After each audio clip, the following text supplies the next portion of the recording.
All right. Thanks for coming, everybody.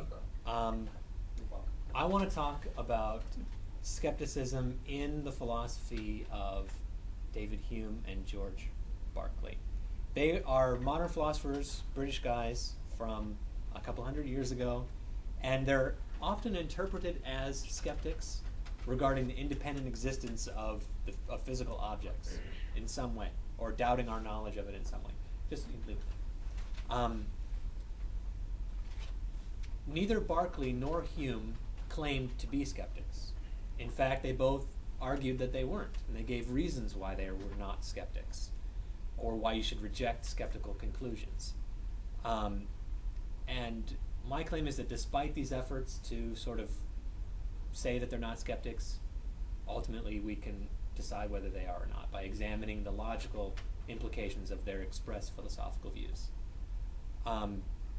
First, I want to give like a really brief sketch of what their relevant epistemological views are, which will give us sort of a general sort of reason for even thinking that they might be skeptics.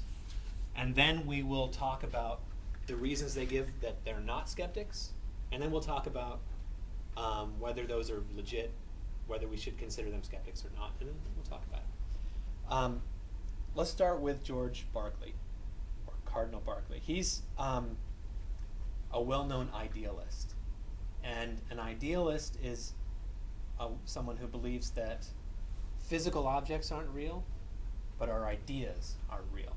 In the sense of, like, at the most basic level of reality, it's our ideas that are what are really real. He comes to this view through empiricism. Empiricism is the claim that all true knowledge comes through our senses. And so instead of being aware of this table, you can think that what I'm really aware of is sort of this brown, sort of reflective oblong shape. This is a pretty common view at the time. John Locke had a similar view about empiricism, that somehow it's not reality we're directly aware of, but it's a representation of reality that's in our mind. And what Berkeley does is take this a step further and say, well, okay, so let's draw like a little, this is really basic. I'm going to draw like a little house. This is sort of out there in the world. And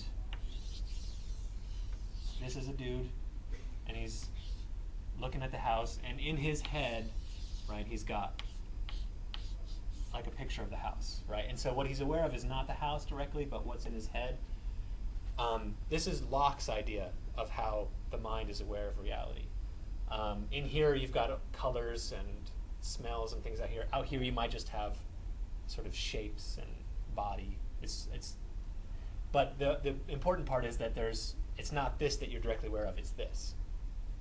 Berkeley says, since this is all we're directly aware of, it's kind of a contradiction to say that this is even there. So he just takes this out, and he argues that it's only our ideas, it's only the sensible objects, things as we perceive them, that are real. Because to say that Joey is there is really just to say that I'm aware that Joey is there. It's the Joey that I'm aware of that's there, not Joey himself. He does give an answer to what causes it. Yeah, he does. That's ultimately, he says, people wonder, hey, Berkeley, if that's true, how is it that it really seems like there's all this stuff that's still there even when I'm not looking at it or thinking about it? Ultimately, he says it's God that is looking at everything. Also, I think the best way to sort of understand it, for me anyway, is that he would believe that when you stop looking at that chair, it's no longer existing. It's only when you perceive it that it exists, and when you're no longer perceiving it, it stops existing. When you perceive it again, it starts existing again. Right, and that's the question he has to answer with his. I would just say that what you said is a little bit misleading, because it's not just that God is perceiving it, but rather God is causing us to perceive it directly. Yeah. So if you ask what the immediate, if this idea in our head is in effect, what causes that? It's God's will acting in a coherent, orderly fashion to present the sense state, if you like, in the order and in the coherent pattern that we have come to expect.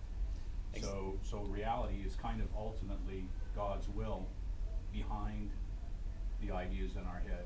Right. And he even moves in his later thought toward almost a Platonism, where God's ideas are kind of like, the archetypes, but he doesn't quite, fully flesh that out. So Right. you kind of have a tendency to think that experts on Berkeley tend to kind of discount that later stuff that's more Platonic as being sort of not completed, and therefore they want to pay more attention to the earlier stuff that he, simply talks about God's will. And it's kind of an interesting, this is sort of off the topic, but yeah, it's true that it's kind of interesting that Berkeley starts out as this sort of radical empiricist. We just are aware of the things that we can perceive. We're just aware of the sense data. And then he travels through this logical chain of thinking, and he gets to almost a Platonism, which is total rationalism that is thought of as the opposite of empiricism. But it's really interesting how these ideas are connected. But there is kind of an interesting argument that he gives that is kind of interesting, and that is that whenever we imagine things and we have ideas in our head, that a will is behind that we will to imagine things. And therefore, if there is a cause for the ideas that we are not responsible for, it must also be a will. Okay? Right. In other words, that he's sort of arguing that there's a similar effect and therefore a similar cause. And that might not be convincing to us enough to go along with Berkeley's view, but at least it's a stab at trying to rationalize it. Yeah. So. The part of Berkeley's ideas that I want to focus on are the epistemological views that he lays forth in, I think, the first dialogue of the collection Principles of Human Knowledge and 3 dialogues. Right. What's that? It's right. It's right in the beginning. And it's he does have these later metaphysical claims and other parts of his philosophy. The part that I'm focusing on is this idea of his that if this is our model of how knowledge works, that we're aware of these objects only indirectly through these, that we can just get rid of this and we haven't changed anything because we're only aware of this stuff. So that's just the very sort of broad sketch of Berkeley's idea that sort of motivate us for perhaps thinking he might be skeptical. Now I'll do the same thing for Hume, and then we'll talk about why they each say they're not skeptics. Hume is best known for the so-called problem of induction. This is it's a really, to many thinkers, is a very compelling argument that casts doubt on a huge swaths of our knowledge. So let's think about it. Induction is a method of inference by which we observe a lot of instances in the world, and then we sort of abstract from that principles that help us predict what might happen in the future. And Hume identifies that in order for us to make those kind of inductions, we must have a belief in cause and effect. And he suggests that much of our knowledge of the world is based on these kind of inductions, and therefore based on this belief in cause and effect. So what he wants to ask is, why do we believe in cause and effect? It can't be from one of these inductions, because all those inductions rely on cause and effect. And it can't be from reason alone, because he imagines if you imagine everything you know about this billiard ball and everything you know about this billiard ball, and you examine and you analyze all those ideas completely, nothing in there, he says, will tell you that when this one runs into this one's going to go that way. It's a broad sketch of his argument that we can't know it through reason, and his argument that we can't know it through experience is that it would rely on the cause and effect principle to begin with. Which is the future will continue to be like the past. Right, yeah, that is just this belief or proposition that we have in our minds that the future will be like the past, or that, yeah, that's how he puts the cause and effect. Let's see. So if we can't rely on these kind of inductions, if we don't know for sure the justification for this belief that the future will be like the past, then that casts doubt on a whole bunch of other things that we know. So to give kind of a plausible explanation, but it's psychological. That right. It's just simply the effect of habit and custom. Right. There's Yeah, he does. He does when he's addressing his people who might object to him and call him a skeptic, and say, "Well, what should we do about it?" Well, he says, "Well, it's not reason or experience that gives us this claim. It must be this other thing, habit or custom." And he's got some things to say about that. But just this general sketch of his problem of induction and his idea of cause and effect and its impact on the rest of our knowledge.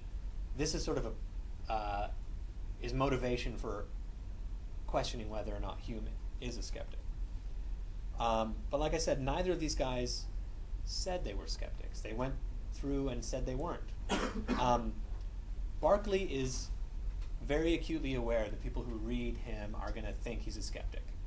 Because he's saying in the first dialogue, there is no physical stuff. And to even say that there is physical stuff will lead you into contradictions.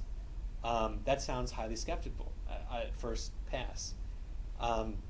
Here's a quote from Berkeley. "There are some passages that, taken by themselves, are very liable, nor could it be remedied, to gross misinterpretation, which nevertheless, upon entire perusal, will appear not to follow from them." So he's saying, yeah, I know it sounds skeptical at first, but give me a chance, let's talk about it. He's convinced that he avoids skepticism in a number of ways. First, he argues that idealism, this idea that it's just the ideas we're aware of, is commonsensical. And if it's common sense, it's the opposite of skepticism in a way. He says that it's commonsensical because he tries to pull on our intuition that when we say or when we refer to an object, what we're really referring to are our sense experiences of that object, or our awareness of that object.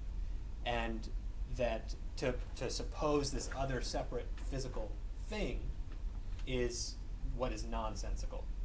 And so idealism is common sense, according to Berkeley. That's one of his reasons for saying he's not a skeptic. Let's see. He actually says that part of his motivation in developing his philosophy is to combat skepticism. Yep. Yeah, since both of them seem so hard to try to deny the fact that, well, maybe it's not a fact, that they're skeptics, was there a certain degree of social or maybe cultural stigma connected to being considered a skeptic? Well, there could be part of it, but I think as a professional philosopher, it's very hard to justify much of what you say if you are just an express radical skeptic. You say, well, we can't know anything. What is there to do but shut up and die, really? So even like the most powerful skeptical arguments we have in philosophy, for the most part, come from people who are trying